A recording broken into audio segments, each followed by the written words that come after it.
Alerte générale! Eh oui, alerte générale, parce que nous venons à l'instant d'avoir arrivé notre invité, Alexandre. Bonsoir Alexandre. Bonsoir. Alexandre Moix.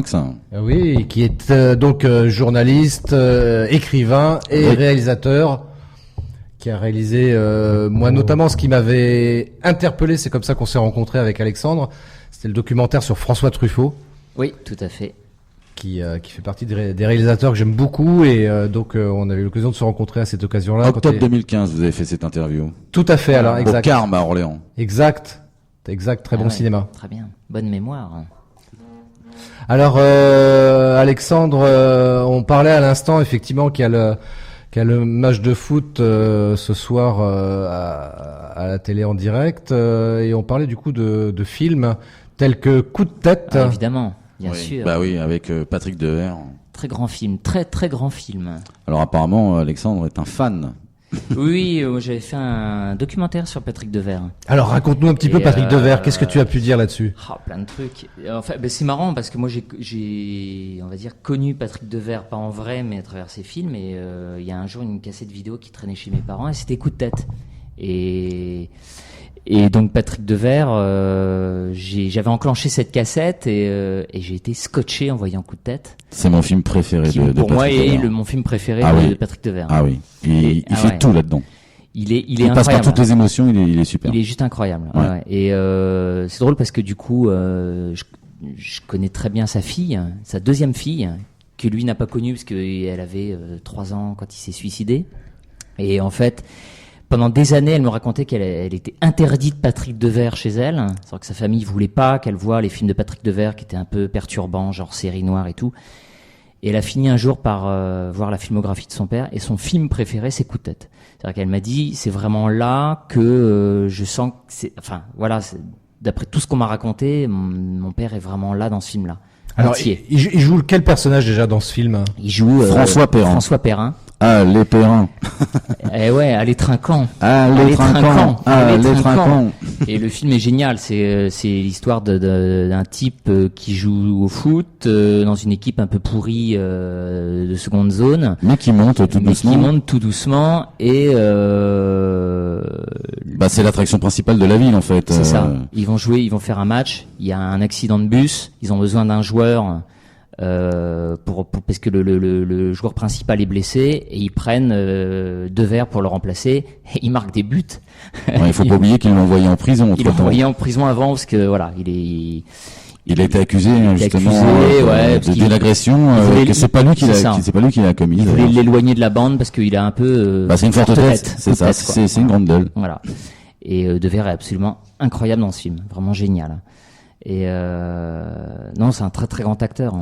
Ah oui, en réalisant ce documentaire-là, moi c'est toujours un truc qui m'a intrigué chez ce comédien. Comment il a pu en arriver justement au suicide? Il y a plusieurs hypothèses. Moi j'ai eu plusieurs du coup son de cloche. Il a eu un problème avec Coluche. Voilà, c'est la version que j'ai aussi. Ouais, qui était vraiment son meilleur ami. Et qui est parti qui est parti avec sa femme voilà. aux Antilles, dans sa belle baraque aux Antilles. En plus ils étaient tous sous pète et sous héroïne et compagnie, toujours tous ensemble. Et Devers était là-bas aussi. Et il devait rentrer pour tourner le film Édith et Marcel avec Lelouch. Donc il revient et il reçoit un coup de fil. Ça c'est en plus sa fille qui me l'a raconté. Donc il reçoit un coup de fil. On n'a jamais su qui était ce fameux coup de fil qu'il a reçu au film 13 pendant qu'il tournait la préparation du film. Et du coup, il est rentré brusquement chez lui. En fait, c'était sa femme qui l'avait appelé en lui disant « Je ne rentrerai pas, je te largue, je reste avec ton pote Coluche et tu reverras pas ta fille. » Et là, Devers, qui s'est dit « Je vais pas me refaire un Miu Miu bis qu'il avait largué. » et pour Julien Clerc, de mémoire. Pour Julien Clerc, où il avait vraiment été rétamé avec cette histoire. Il s'est pas revu, quitté, plus voir sa fille. En plus, il était vraiment sous coke, sous héroïne, bien comme il faut. Il est rentré chez lui. Il s'est dit, voilà, stop quoi. Et donc, il a pris la carabine que lui avait offert Coluche. Oui, c'est l'ironie quoi. Ouais, il s'est mis le canon de la carabine à la bouche. Il s'est regardé et boum, il s'est fait sauter la cervelle. Voilà. Alors, on va essayer de passer à une version un peu plus joyeuse de Patrick Devers, qu'on en gagne un meilleur souvenir. Pour revenir à coup de tête, effectivement, donc il y avait Patrick Devers, mais il y avait aussi d'autres acteurs qui étaient dans ce film, notamment Paul Persson, qui faisait le rôle de Lozeran. Le marchand de meubles. Voilà, tout à fait. Le feu ou l'âche, le feu ça défoule, l'âche, le feu c'est joli. Voilà. Il y avait aussi Jean Bouis, bien sûr. Ouais. Très grand acteur. Ah oui. Que nous avons revu dernièrement dans Le Vieux Fusil. Oui, avec Noiret et Romy Schneider, que j'ai présenté donc dans ta chronique, dans la chronique TNT. Très grand acteur, qui avait Robert Dalban aussi, qui fait celui justement qui croit en lui, puisque c'est lui qui propose Patrick Devers comme remplaçant. Exactement. Qu'est-ce qu'il y avait encore? Maurice Barrier qui faisait donc le patron du cafetier, le fameux penalty. C'est ça. Alors c'est drôle parce qu'en fait, donc c'est Jean-Jacques Hano qui a tourné le film, que j'ai interviewé du coup pour mon documentaire. Et en fait, il s'est inspiré du club d'Auxerre à l'époque, qui était comment il s'appelle, Giroud, qui avait entraîné Devers, qui faisait de l'élevage de joueurs. Voilà, qui disait que Devers avait une bonne condition physique, mais n'était pas un grand footballeur. Bon, après, voilà. Mais donc et c'est marrant parce que Jean-Jacques Hano et Francis Weber, parce que le scénario de Francis Weber, à qui on doit Dîner de con, La Chèvre et tous ces grands films, on fait la tournée de tous les petits clubs de foot et des bistrots de France pendant un an ou deux, en ramenant plein d'anecdotes, et des anecdotes absolument incroyables qu'ils ont même pas pu mettre dans le film. Il y en a certaines dans le film.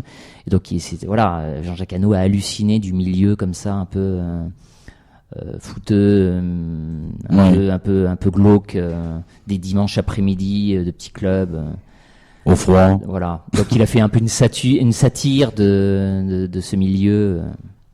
Il y a eu un autre film sur le foot, À mort l'arbitre. Ah oui, qui pour le coup était assez avec Elie Mitchell entre autres. Mais ça, c'est un film de mémoire, c'est un film de... À mort l'arbitre, c'est...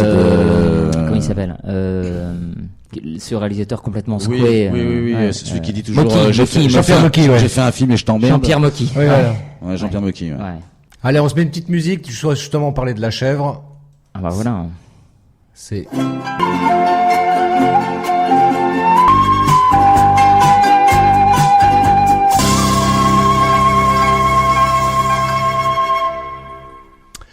Bonsoir, vous êtes toujours sur Radio Web Passion dans l'émission Ciné Passion avec Alain et Christophe, et ce soir notre invité c'est Alexandre Moix qui est là également pour nous parler d'un documentaire sur lequel il travaille actuellement à propos d'un grand réalisateur français qui s'appelle Jean Renoir. Alors pourquoi en es-tu arrivé à faire un documentaire sur Jean Renoir? Personne connaît aujourd'hui Jean Renoir. Plus beaucoup, effectivement. Il se fait rare, Jean Renoir. Enfin, les jeunes générations surtout. Ouais, et même si de temps en temps on revoit passer des films comme French Cancan ou La Grande Illusion, qui est son film avec Gabin. En général, on le voit au mois de novembre, ce film. Ouais, ou avant Noël, effectivement. Ou avant Noël, ouais, parce qu'en plus il y a une super ambiance, il neige et tout. C'est ça. Ouais, dans le film. Et alors pourquoi Jean Renoir? Parce que c'est un peu la suite logique de Truffaut. C'est-à-dire que moi j'ai toujours aimé ces réalisateurs. Et Truffaut, j'adore, et Truffaut aimant Renoir, j'ai vite été voir Renoir, et effectivement j'ai adoré Renoir. Et puis alors je suis un peu particulier, c'est des films que j'ai regardés quand j'étais ado et je suis tombé dedans.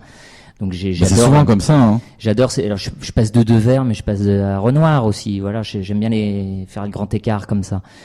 Mais on n'est pas loin de Renoir à Devers. Renoir a été un des premiers cinéastes français à adorer les seconds rôles. Oui, donner une part belle au second rôle. C'est ça. Et Renoir était un réalisateur qui donnait sa chance à tout le monde. C'est-à-dire qu'il aimait autant les rôles principaux que les seconds rôles. Et d'ailleurs, dans La Grande Illusion, les Carrette et Dalio, et qu'on connaît plus trop maintenant, qu'on connaît même plus du tout, sont des seconds rôles extraordinaires qui sont au même niveau que Gabin ou Pierre Freinet. Exact. Et voilà, tout le cinéma qu'on connaît, des Weber, des Francis Weber, des Jean-Jacques Hano, voilà, qui ont fait des coups de tête après, c'est les héritiers de Jean Renoir. Tous ces acteurs que tu citais tout à l'heure dans Coup de tête sont des seconds rôles qu'on retient. D'ailleurs, tu les as retenus, on les retient autant que Devers, parce qu'ils créent un univers dans un film comme ça, et ça vient de Renoir. Il y avait ça, et puis il y avait ce que disait souvent Audiard, ils ont des gueules. C'est ça. C'est ça, oui. Quand Ouais, tu prends c'est- Robert Dalban, par exemple. Robert Dalban, que mon père a affectueusement appelé Gros Pif. Gros pif, Eh ah ouais, oui. non, et c'est quand tu vois la gueule de Michel Simon, qui était un grand acteur, mais quand tu vois cette gueule-là, tu te dis que ce type-là à Hollywood, il aurait pas Ouais, été un grand acteur, c'était pas possible. Vraiment, non, Bon. non. Et c'est ça qui est incroyable en France. Et Renoir a été un des premiers cinéastes français à créer un univers comme ça très français de second rôle. Et les gens à l'époque, moi, je me souviens, ma grand-mère me disait, on allait voir des films au quai de Gabin, de machin, mais des films parce qu'il y avait Carrette dedans, il y avait Dalio, il y avait un tel, des petits rôles qu'ils adoraient revoir. Jules Berry aussi, notamment. Jules Berry, c'était un grand acteur, qui n'était pas second rôle, lui. Hein, Non, mais non, non. qui il était était pas- oublié. on est Qui bien était d'accord, oublié, c'était pas mais un qui rôle. était Jules Berry, qui était un acteur tellement génial que même Gabin, dans le film de Carnet, Le jour se lève, il y a une Oui. scène où ils sont en face à face, Oui. et Gabin a dit, ce type-là est un génie. C'est-à-dire il voyait Jules Berry qui improvisait ses rôles. Enfin, il improvisait pas. C'est-à-dire qu'il connaissait son rôle par cœur, mais Ouais. tellement par cœur que du coup, il faisait ce qu'il voulait après. Il en rajoutait et tout. Et Gabin était fasciné dans une scène en voyant le rôle, Oui, puis le c'est numéro qu'il était en train de jouer devant lui, et il est, voilà, quoi. quand on sait que Gabin était plutôt avare de compliments. Donc, En plus. En plus, En oui. plus. Voilà. Donc Renoir, c'est ça, c'est une ambiance, c'est des films très français. Et puis Renoir est un des premiers à apporter quelque chose de nouveau dans le cinéma qu'on retrouve maintenant, qu'on a retrouvé dans la nouvelle vague. C'est vraiment le père spirituel de la nouvelle vague, de plein de réalisateurs qui sont venus après. Il a inventé la liberté dans le cinéma. C'est lui qui le premier a sorti sa caméra. Son père était le grand peintre Pierre-Auguste Renoir, Bah donc oui. impressionniste. Oui, Donc oui. il a vu son père. Quand il était enfant, il a vu son père prendre son chevalet, sortir dehors et peindre sur motif, sur le réel. Et Renoir s'en est souvenu. Et qu'est-ce qu'il a fait quand il est devenu cinéaste? Il a pris sa caméra, il a été dehors. Alors qu'avant, tous les films se tournaient en studio. Donc c'était un des premiers, même le premier, à prendre sa caméra, à sortir dehors, à faire du son direct, parce qu'il ne supportait pas le son synchro, post-synchro.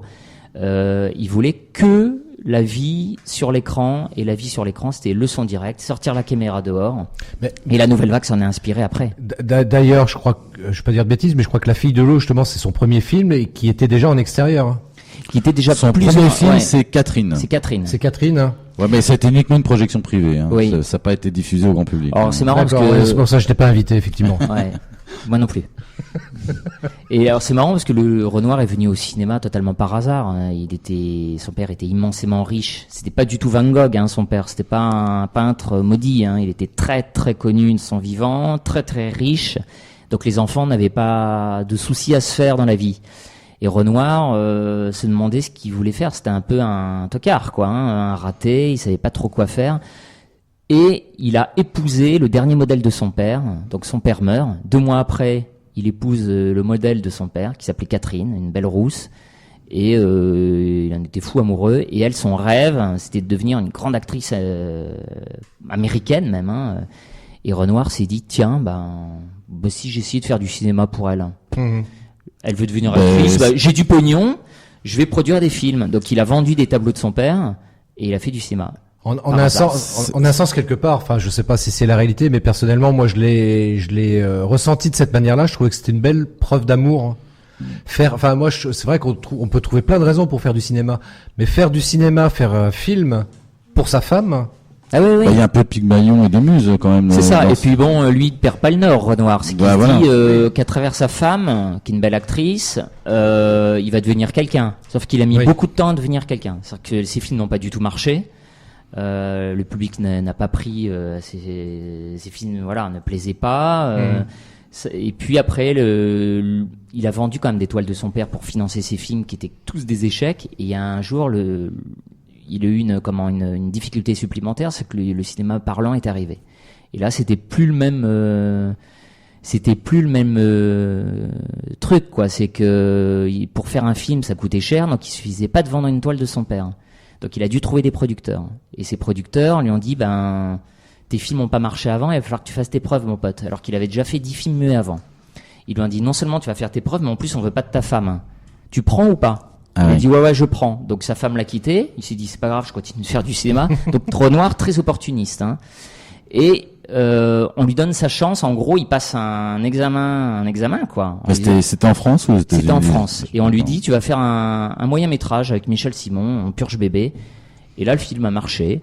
Ils se sont dit, bon, maintenant on va te donner ta chance pour faire un long métrage. Et il a commencé dans le cinéma comme ça. Ces films ont été des échecs toute sa vie. Il a eu un succès qu'il a grandilisé en 1937. Oui, il y a eu La Bête Humaine French aussi. Cancan. Qui a bien marché, La mais Bête Humaine, qui a bien marché. Mais ouais. ça n'a pas été un succès tel qu'il Et l'espérait. French Cancan non plus. French Cancan était un succès. Ouais. Un succès. Un bon succès. Mais dans sa seconde carrière, c'est-à-dire que Renoir, à un moment, on a eu ras-le-bol. En 1939, après la règle du jeu, où en plus il est devenu, il rêvait d'être acteur. Il se met en scène dans le film, et là, les gens le trouvent mais archi mauvais. Plus le film étant incompris et lui étant archi mauvais, il s'est dit je me casse. Et il s'est barré aux États-Unis. Bon, pour plein d'autres raisons aussi, parce qu'on est en 39, il s'en va en 41, ça l'a arrangé, comme s'il n'était pas en France pendant l'occupation. Et toute sa dernière partie de sa vie, il l'a fait aux États-Unis. C'est-à-dire que ce cinéaste français est devenu citoyen américain. Il a vécu 43 ans aux États-Unis. Il est mort là-haut. Et là-bas, il a essayé de faire une carrière américaine en se disant chouette, je suis pas compris en France, mais de toute façon, je suis un génie. Et vous allez voir, je vais être l'équivalent de Chaplin. Et il s'est rétamé.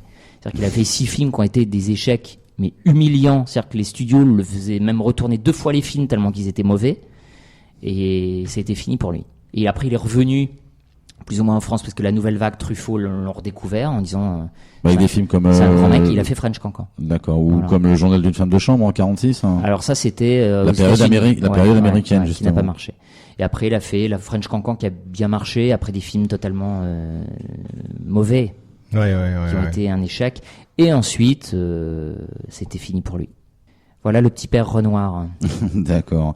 Et tu parlais de la nouvelle vague et moi je te pose la question, quels sont tes réalisateurs préférés? Bon, on sait tous, il y en a quelques-uns, mais bon, on en cite principalement 4 généralement de la nouvelle vague. Quels sont tes préférés? François Truffaut. Moi j'adore Truffaut. Ça je me doutais parce que là j'ai deux spécialistes de Truffaut. Moi je suis plutôt un fan de Lelouch personnellement. Mais j'aime beaucoup Lelouch, ceci dit. Vague, plus que Truffaut. Alors est-ce que Lelouch fait partie de la nouvelle vague? Pas vraiment, non. Bah il était considéré dedans quand même. Non, t'avais Chabrol, t'avais Godard et t'avais Romer. Ouais. Et après il y en a eu beaucoup. En fait, il y a eu Eustache, il y a eu Jacques Rosier. Il y en a eu pas mal en fait. Ils ont été nombreux. Il y a eu Agnès Varda. Ah oui, exact. Agnès Varda, exact. René. Rivette. Jacques Rivette, des gens un peu moins connus en fait maintenant. D'accord. Quels sont les films que tu retiens? J'aime beaucoup Lelouch. Ouais. J'aime beaucoup Lelouch. Alors moi j'aime pas tout. Je te dis franchement. Très Sénégal. Voilà. Moi j'aime pas tout de Lelouch. Franchement, pareil. moi je suis un fan de Lelouch, mais j'aime pas tous ses films non plus. Bah moi je suis bon client, tu vois. Mais pour te dire, tu vois, Lelouch a fait du très très très mauvais et du génial. Ouais. Ouais, mais même dans le très mauvais, moi je le trouvais bon quand même. Bah ouais, moi il y a des films pour moi qui sont qui font vraiment partie du cinéma français. Alors je parle pas de mon film français préféré puisque c'est un film de Lelouch. Alors quel est ton film préféré? Alors de Lelouch, de Lelouch, moi c'est l'aventure. Vraiment. Bien sûr. Voilà, avec la pléiade d'acteurs tous disparus qu'on connaît. Et bon après il y en a que j'aime bien comme Le Voyou avec Trintignant et d'autres films. Et des plus récents parce qu'il a fait des très bons. Écoute bizarrement j'ai bien aimé le dernier qu'il a fait avec Johnny et Salaud, je l'ai pas vu. Salaud en thème, franchement j'ai trouvé très bien. Il y a des films comme La Belle Histoire, moi j'avais trouvé incroyable. Oui, alors ça c'est la période Lelouch, bon qui est faut aimer Lelouch et faut rentrer dedans parce que sans quoi si on n'est pas toute cette période-là, elle est un peu plus difficile, je pense, pour le Candide. Je dirais. Et Edith et Marcel pour en revenir à Devers. Marcel, ouais, bien sûr. Pas Devers, quoi. Ouais. Non, il n'y avait pas Patrick Devers dans ce film. Bah, j'aime moins Godard. Alors c'est marrant, je crois qu'on est tous d'accord. Alors moi Godard, le seul film que j'aime, c'est À bout de souffle. C'est À bout de souffle. C'est le seul film de Godard que je trouve magnifique. Ouais. Le reste, j'y arrive pas. Et le pire de tous pour moi, il y en a des très bons. Il y en a des très bons, mais c'est le seul pour moi. moi. Le Mépris est quand même très beau film. Ouais, moi j'ai moins aimé Le Mépris. Masculin féminin avec Chantal Goya qui est étonnant, qui est marrant. Alors là tu m'apprends quelque chose parce que j'ai pas vu du avec tout. Jean-Pierre Léo alors qui est très nouvelle vague. Bah Jean-Pierre Léo, ouais. Qui a un très beau noir et blanc et qui, enfin voilà, qui est. Je remets le micro. Hop. Hop là. Et Jean Eustache, j'aime beaucoup Jean Eustache. Ouais. Oui. Et ben moi bizarrement, tu vois, où il y a une pléiade d'acteurs très connus, un film donc de Godard que j'ai pas du tout aimé. J'en ai un très mauvais souvenir, c'est Détective de Godard. Ah oui, non, mais c'est... Une horreur. Ouais, c'est une horreur. On aurait dit qu'il a pris les pires scènes, Uh-huh. celles où elles ont été le plus mal tournées, et c'est celle-là qu'il a monté. Ah, puis il y a un truc qui est bizarre chez Godard, c'est que enfin vraiment, ses films reflètent vraiment sa personnalité. C'est-à-dire que ses films sont pas sympas. Enfin, Ouais, en tout cas, il y a une période de sa vie où ses films sont pas sympas. Il est un peu antipathique, faut dire ce qu'il est. Hein. Et il y a vraiment ça, c'est qu'il se cache pas, quoi. Bon. À la rigueur, il assume, hein, d'un autre côté. Hein, Et Chabrol, parce que Chabrol, Ah, pour moi, c'est un peu le louche. C'est très inégal. Beaucoup, hein, ouais, mais très j'aime beaucoup inégal. Chabrol, moi. Et ses films sont sympathiques. Ah ouais. Reflète aussi ça. Ouais, il y a de très bons films.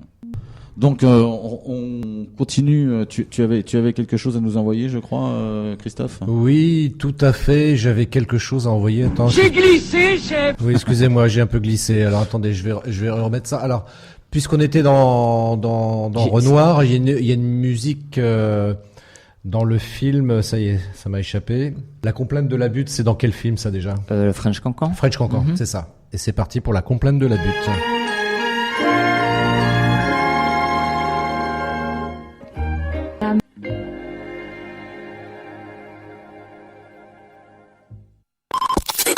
Plus près, plus proche. Radio Web Passion. Bonne soirée. Les meilleurs souvenirs. Radio Web Passion. Et maintenant, la sélection des films de la semaine sur la TNT par Alain Dardenne.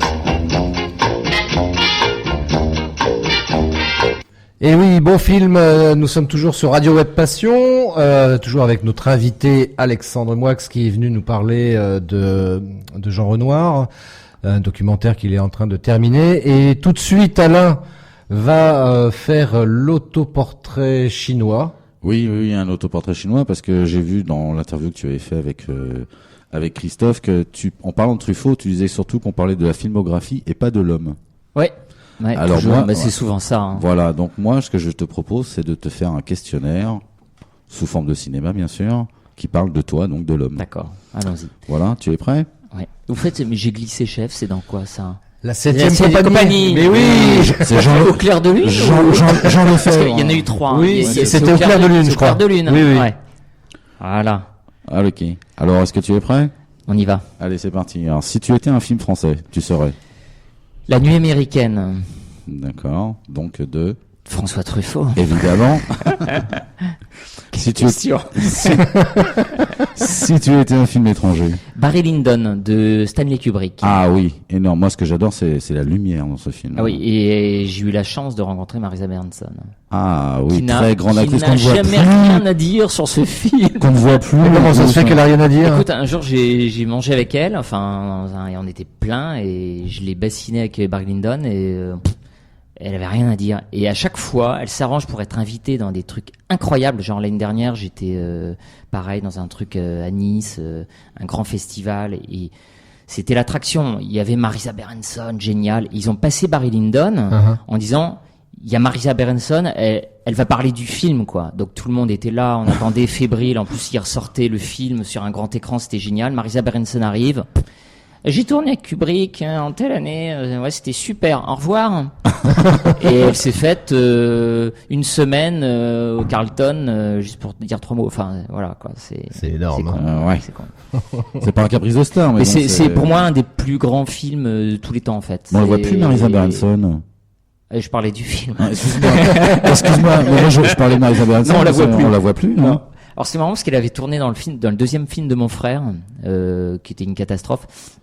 Et où elle jouait son propre rôle dans Barry Lyndon, enfin bon, bref, mais elle est complètement, mais c'est un très très grand film, hein, vraiment, c'est le plus beau film pour moi qui ait jamais été fait au niveau de la couleur, enfin c'est un film extraordinaire. D'accord. Ensuite, donc si tu étais une musique de film, la musique du mépris de Georges Delerue. D'accord. Donc de Godard pour le coup. Oui, qui est pour moi qui est une musique incroyable. Tu t'attendais à ça ou pas? Ah non, franchement non. Si tu étais un acteur célèbre. Ouf. On parle de l'homme là. Mort ou... Ah, comme tu veux. Patrick Devers. Ça j'avais la réponse ouais, par Patrick Devers pour ses excès, sa folie, pour les rôles qu'il a incarné. C'est-à-dire qu'on s'imagine. Ce qui est génial avec Devers, c'est qu'on s'imagine possible. Enfin, je fais un parallèle qui a rien à voir. Mais bizarrement, quand on est face à des génies, on est presque. Ils nous donnent presque l'impression que on peut faire comme eux. Quand tu lis Proust, tu dis t'as l'impression de facilité. Tu dis que c'est tellement génial que il te donne envie d'écrire. Quand tu regardes Devers, il te donne envie de faire d'être acteur et de jouer ses rôles. Et vraiment, il était fou, il était imprévisible, c'était un sauvage, c'était un mec dans la jungle, quoi. C'est ce côté imprévisible qui est extraordinaire. On sent bien que tu es intéressable sur le sujet. Ah oui, sur Devers, ouais. Alors là, c'est peut-être un peu plus difficile pour toi. Quoique il faut dans ton imagination, si tu étais une actrice. Alors pas Marisa Berenson. On avait compris. Ou alors si Marisa Berenson, mais dans Barry Lyndon, parce qu'elle est absolument superbe. Je serais Romy Schneider, c'est-à-dire le pendant féminin de Patrick Devers. Ah oui. D'ailleurs, tu la vois comme le pendant féminin. Ah, c'est Patrick Devers féminin. Oui, d'accord. Ah ouais, totalement. Ah oui. Ah oui, ils ont le même parcours. Enfin, pas le même parcours, mais il y a un truc de.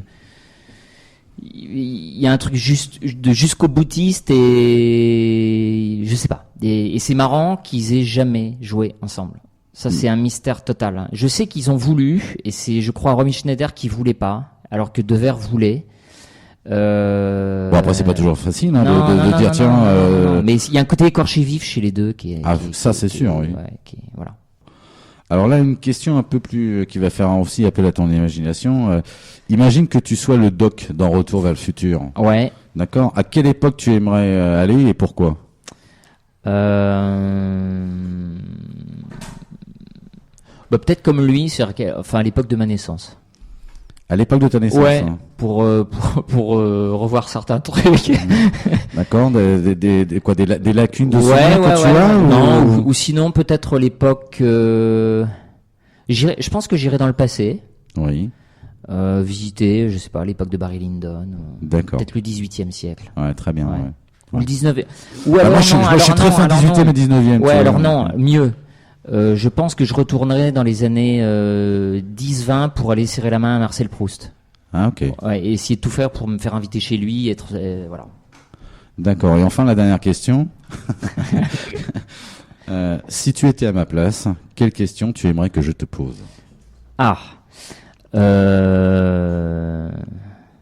Une question qu'on t'a jamais posée ou quelque chose que tu t'es dit tiens, j'aimerais bien un jour qu'on me pose cette question.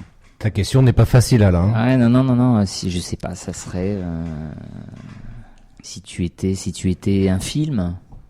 Je sais pas. Si tu étais un film, je te l'ai déjà demandé tout à c'est l'heure. la nuit américaine. Je sais pas en fait. Non, mais ça peut être une question de ton actualité, de ta vie personnelle. Ça peut être une question. La question que j'aurais voulu que tu me poses en fait. Ouais, celle que tu aimerais qu'on te pose. Tu sais, des fois, tout seul, des fois, on parle, on se projette dans quelque chose, puis on dit, tiens, un jour, j'aimerais bien qu'on me pose ce genre de questions. Pourquoi tu n'es pas resté regarder le foot ce soir? C'est pas sympa, ça. Bon, ça, on va le couper, hein. Et justement, je préfère venir ce soir pour parler de coups de tête plutôt que de regarder le foot. D'accord, très bien. Écoute, merci. Voilà. Merci à toi. En tout cas, merci beaucoup. J'étais très ravi de venir. Merci beaucoup, Alexandre. Cette émission qui est formidable. Ça nous a fait super plaisir de t'inviter et comme j'en parlais avec Alain, c'est notre première émission et pour toute première émission, on a besoin d'un parrain et on voulait te demander si tu acceptais d'être le parrain de notre émission. Avec plaisir. Voilà, avec deux filles comme nous, t'es mal barré. Hein, ça va à mon avis. On va vider le frigo souvent.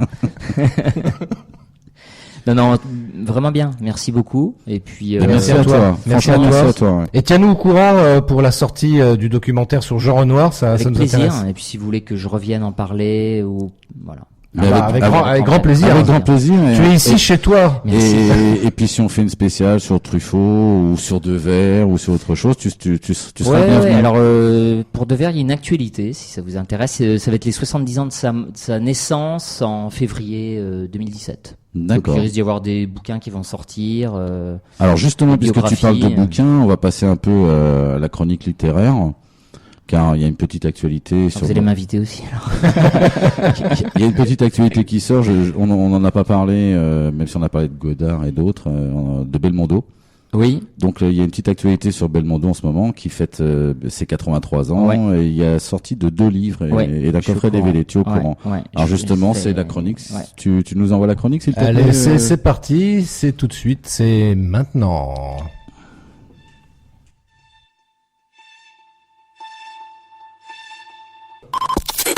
Plus près, plus proche. Radio Web Passion. Bonne soirée. Eh bien voilà, c'est la fin de notre émission, la première Ciné Passion sur Radio Web Passion. Nous tenons à remercier à nouveau Alexandre d'être venu. Et Merci à vous. Et d'être notre parent. Mais merci à vous, c'est un grand plaisir. Voilà. J'ai passé un très bon moment. Ah bah merci. Nous aussi, franchement. Super. Dès qu'il s'agit de cinéma, fidèle au poste. Ok, merci à toutes et à tous pour votre écoute et nous vous donnons rendez-vous mardi 13 décembre de 20h à 22h pour une nouvelle émission Ciné Passion sur Radio Web Passion. Allez, bonsoir à tous et à bientôt alors.